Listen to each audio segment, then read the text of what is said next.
ሲወደ ያሳዝናችሁ ወገኖች።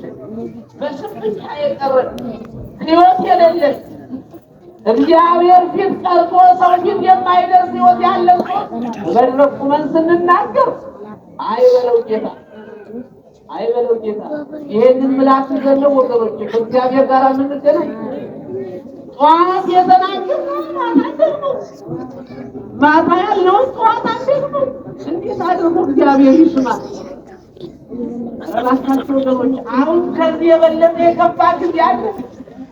ጭምልቅልቁ ብልሽት የወጣ እረኛ አልባ የሆንበት የምናምነው ሰው ያጣንበት የምንጠጋበት መጠለያ ያጣንበት ጊዜ አሁን ነው። ነገር ግን ራሳችንን ፈትሸናል። ለዚህ ሁሉ የዳረገኝ የማን ጥፋት ነው ብላችሁ አስባችሁ ታውቃላችሁ? ነፈላኮ ናቸው። አመራሩ አካሄዱ የኛ አኗኗርና ሕይወት ተበላሽቶ እኮ ነው ለዚህ አይነት ይዳረገን ብላችሁ ታውቃላችሁ?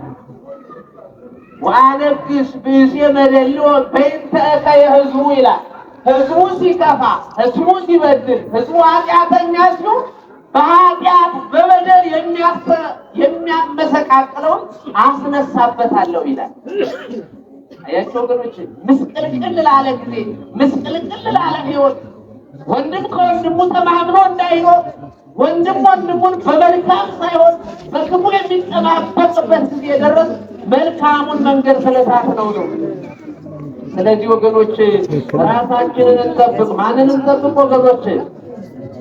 ራሳችንን እንጠብቅ።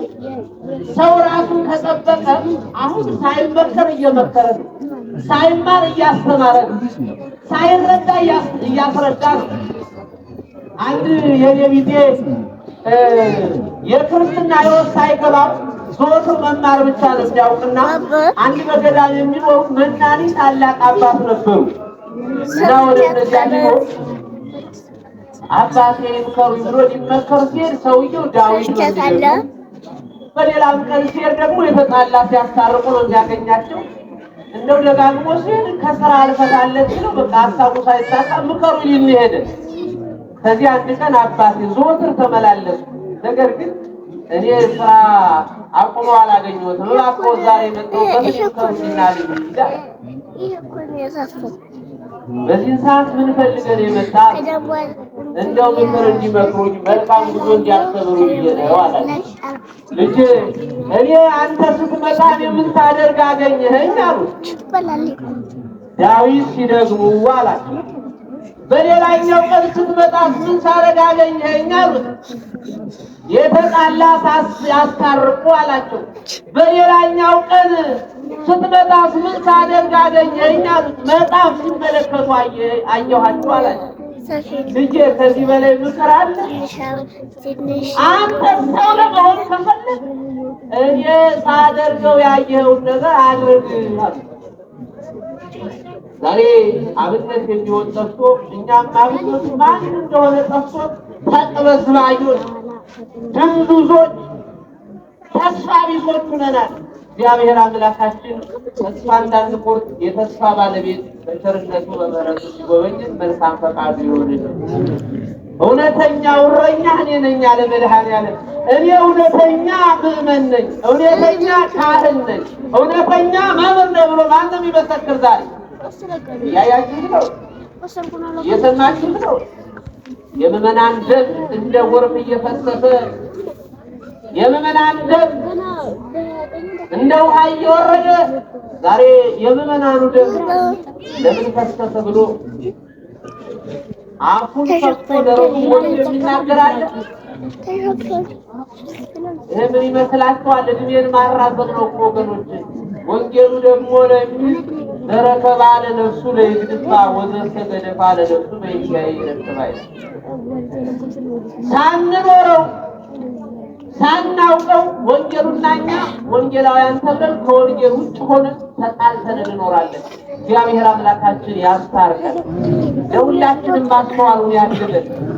ወይስ ስሜተኞች ሁነን ቁርጥ ሀሳብ አይኖረን ብለን ወሬኞች አሁን የጦንዳልጅ ነው ከመጣው አባከሌ እንዲህ ነው እከሌ እንዲህ ነው ከመበባሉ ምንም ዋጋ የለውም። ደግሞ እነሱ ስስብልታችንን አግኝተውታል፣ ይለጥፉልናል ሲያበላሉን፣ እኛው ስንነቃቀፍ ለነቃፊዎች ተመችቷቸው የቤት ስራቸውን እየሰሩ ቁጭ ብሏል። ኧረ ማን ይምከረን ወገኖች፣ ኧረ ማን ይገስጸን ወገኖች። እግዚአብሔር አምላካችን እንዲመክረን መልካም ፈቃዱ ይሆንልን። አይበርድሽ አይሞቅሽ ሁነን ደስ ያለ ሁነን እንኖራለን። አንድ ጥበበኛ ሰውዬ ከሱ ያልተፈጠረ የሚመስል የሚያስተምረውን አይቀበልለትም፣ ነገሩ አይገባውም ነበር እና እንደው በምሳሌ ይረዳለው ብሎ አንድ ቀን ከሳል ወጥቶና እዚያ በመቃብሩ ጀምሮ መቃብሩ ያለው ይችላል ይሏል። የሞተ ሰው ቢሰደብ ይሰማል እንዲረዳ ብሎ ነው እኮ ሰደደው ተመጣጣው እየዞረ ተሳደቡ ብሎ ይመጣል። ደርሰመጣው ታው መልኩን አደረሰው ሰደኳቸው ምናምን ዝማሉ ይላላችሁ። በበነገው ደግሞ መለሱና መቃብሩን አመስግነው በመቃብር የተቀበሩትን አወጥተው ላኳቸው። ከዚያ ይሄን ወስደና ይሄንን አድርሰ ያልኩ ብላቸውና ብለው ሲሉ ወስዶ እንደነገሩ ቀጥታ አደረሰ። እንደነገሩ ብቻ የሚመራ ለምን የማይልህ ማለት ነው። ከዚያ ወስዶ አመስግኖ አወድሶ ተመለሰ። ልጄ በሰላም ተመለስካል? አዎ በሰላም ተመልሻለሁ አለ። ምን አሉ አሉት። አመሰግንኳቸው ምንም መልስ አልሰጡኝም አሉ። አይ ልጄ አንተም እንደዚያው ነህ ወይ አትበል ወይ አትበል ድንግል ብለን ለብ ብለን አትለንም ስጋዊውን አለየ ወይ መንፈሳዊውን አለየ ሲነዱ እየተነዳ ሲገቡ እየተገባ አፈሩ ነቀረሃል። ዛሬ ብዙዎቻችን ተገዞት ሰብሰብ ብለው ምላስ ያላቸው እንዲህ ሲሉ ምላስ ሰብሰብ ብለው እንዲህ ሲሉ ለዚያም ስንሰማ የመሀል ሰፋሪ ሆነን የቀረን ብዙዎች አላዋቂዎች አለን። ወገኖች ቁመንና አስተው ያን ጊዜ መልካሙን እረኛ እናውቀዋለን። መልካሙን እረኛ እግዚአብሔር አምላካችን ይሰጥልን። ለዚህ እኮ ነው ልበ አምላክ ዳዊት እንዲህ አለ፣ በእግዚአብሔር ያመነ የተሰኘ ያለ ከንቶ ይጣሙን ቤትን እግዚአብሔር ካልሰራ ቤትን እግዚአብሔር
ፈልጉ ይችላል።